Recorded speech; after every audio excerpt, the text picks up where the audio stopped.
In April 1930, France has dropped out of the Triple Alliance, leaving England, or Great Britain, as the last member and the last participant in the war against the United States in the Caribbean.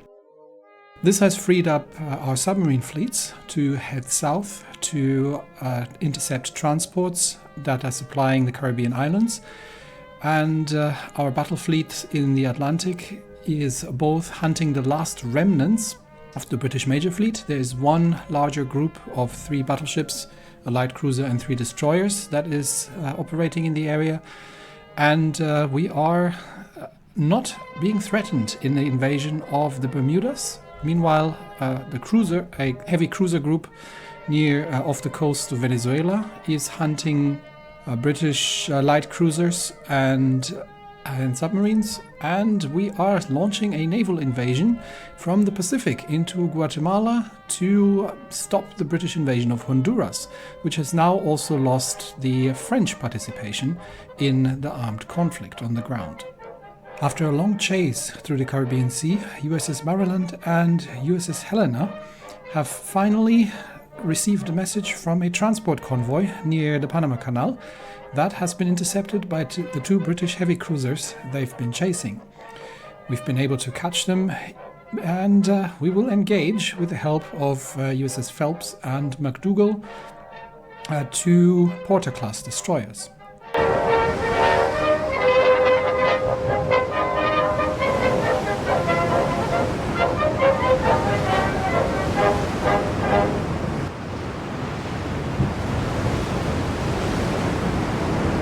Leaving the slow transports behind, the Hunter group is steaming full ahead towards where the radio position finding has determined the British cruisers are located. We'll get the destroyers to scout and the heavy cruisers to engage at medium range. And we have made contact with the enemy ships. 2 British heavy cruisers have been spotted, and I think they will probably have spotted the Helena and the Maryland as well. I will go on an intercept course and start targeting the first ship. 18 kilometers is still too far away, but get back to all ahead flank. And I don't think the destroyers have been spotted yet, so we'll send them on an intercept course. Let's get into a tight formation, and we'll see if we can get some torpedoes launched. But usually the British cruisers are relatively well armed in terms of torpedoes. These ones not so much. So this is an interesting...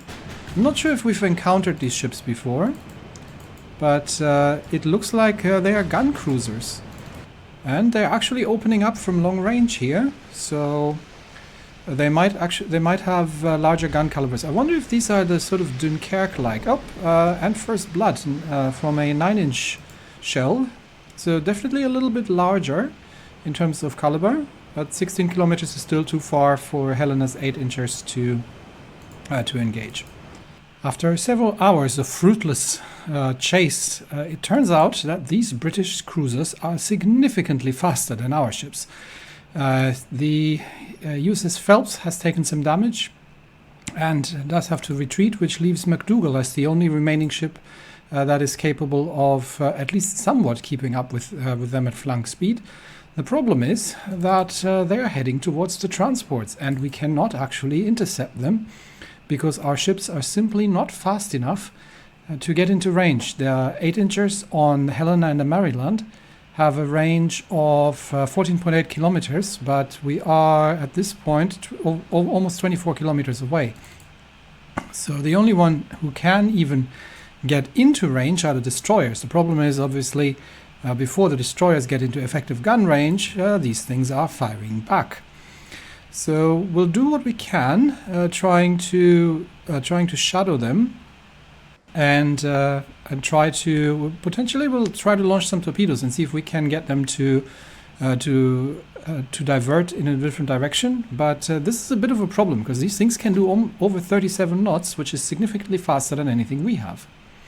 Okay, they have turned around after McDougall has smoked up, so that might be a chance for the heavy cruisers to start intercepting them. They're still 20 kilometers away, and McDougall is going to try launching her torpedoes. and then to keep her distance. But we will see. Come on. Yep, torpedoes away. We will see if we can. We'll see if we can manage to get them to maneuver sufficiently that we can actually make it to get close to them. Okay, they have maneuvered to avoid the torpedoes, which means McDougal is within gun range. But the bigger problem is that they're obviously, while they have lost some speed, they're obviously still way too far away for the heavy cruisers to... Oh, enemy torpedoes incoming. Yee, that was close. Not paying attention here. They're still way too far away for the heavy cruisers to be in effective gun range, and McDougal does have to be very careful that she's not getting hit, because these things have quite some firepower. Although most of the firepower is in the forward turrets, and as long as we can get them to circle like that, we may have a chance here to close the range with the heavy cruisers. Okay, McDougal has taken hits as well, so I am going to have to get her, I think, so far. Yeah, she's lost rudder control. I'm going to have to get her to retreat as well. So the only possible chance we have at this stage is for the heavy cruisers to catch up with them. What do we have? The Berwick is still out of range, and the Warspite is way out of range. So let's see if we can manage to close in with the heavy cruisers. Otherwise, we'll have to let the British escape, as long as they're not going after the transports, that is. Okay, at extreme range, we are starting to open up at the British cruisers now. The heavy cruisers have finally made it into gun range, and we'll see if we can manage to land some hits here. I think the closer one is the Berwick, so that's what we're going to be concentrating the fire on at extreme range, and we'll see if we can land some hits here.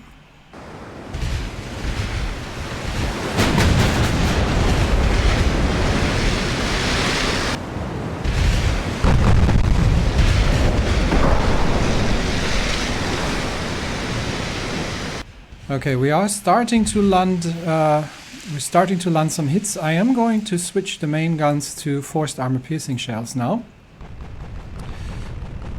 And I have a suspicion that these things are not particularly well armored. Let's see if we can get some effective fire from them with AP shells. The HE doesn't do an awful lot, but we're gonna have to actually hit them first. The British are furiously maneuvering, trying to throw off our aim here, and trying to get their guns to bear. So far, we've landed a couple of hits, but not an awful lot. But they are no longer running away, so hopefully we can manage to close the range to the point that we can actually get effective fire on target. Okay, I'm going to go back to high explosive. I think at this angle, since they're sailing away, the armor piercing is mostly just bouncing.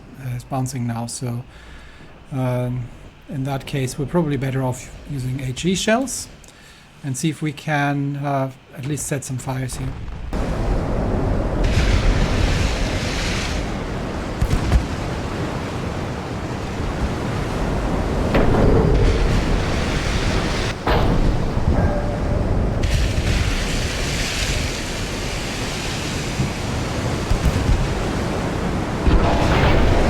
Our task here is to slow them down, because they can obviously outrun us, but if we can manage to damage their engines, then they cannot open up the distance anymore. So the secondary objective would be to get ourselves between them and their transports. So we'll stay the course here, not keep the chase up, and it looks like the Berwick is burning quite merrily by now.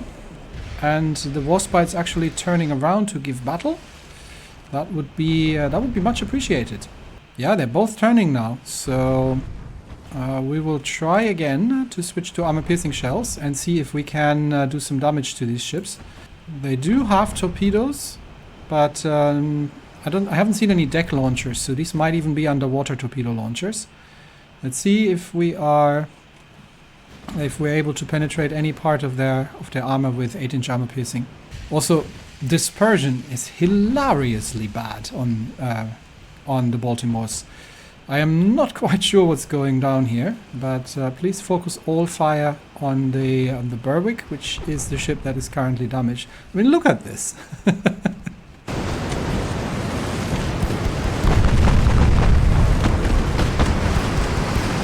Okay, we're now in a range that we're starting to get some effective fire in, and they are again in sailing away, which has the disadvantage that the armor piercing is no longer effective, but has the advantage that they can't bring their 9-inch guns to bear because they're all forward mounted. So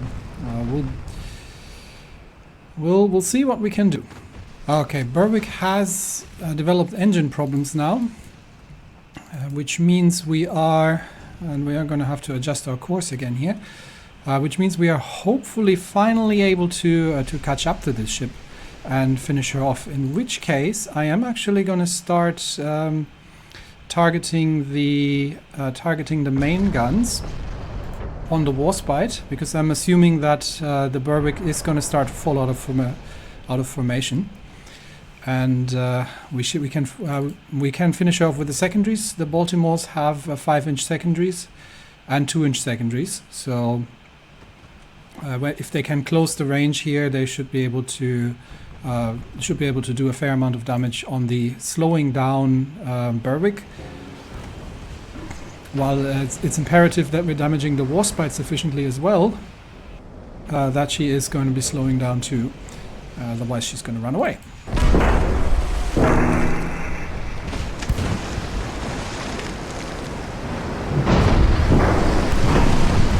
Okay, Berwick is now lost rudder, 2 of her engines down, and she is flooding significantly in the stern.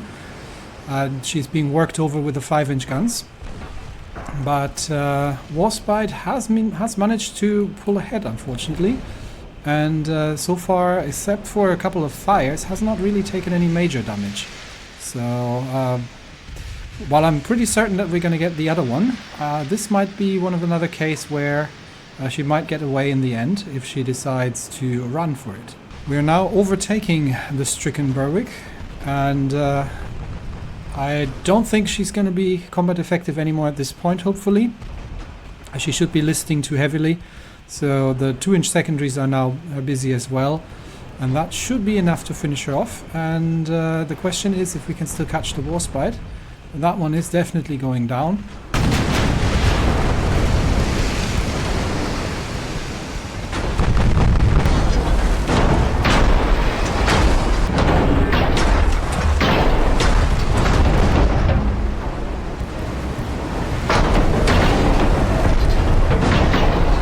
And it's confirmed, the Berwick is sinking due to extensive fires, which means we are now again in a chase with the Warspite, and we'll see if we can manage to do some damage before she gets out of range.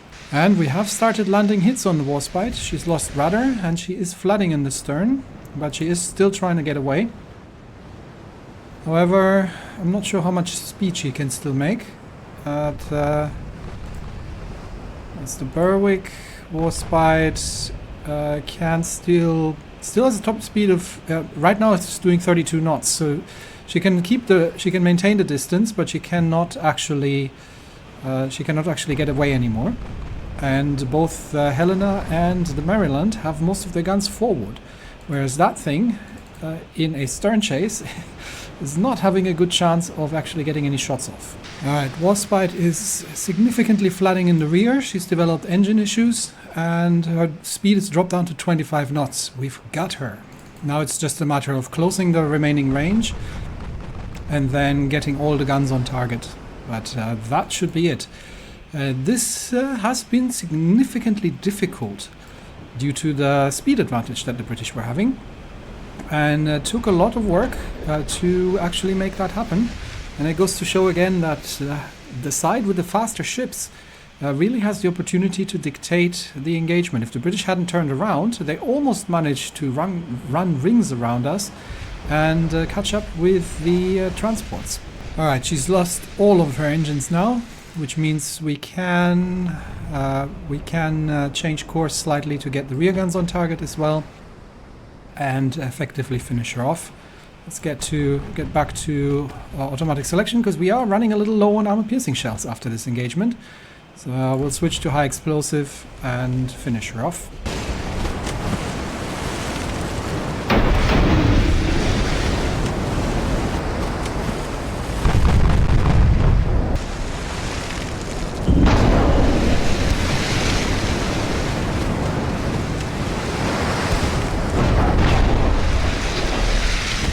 And there we have it. After a very long and difficult engagement, we have finally managed to catch and destroy the two British fast raiders in the Caribbean, the HMS Berwick and Warspite.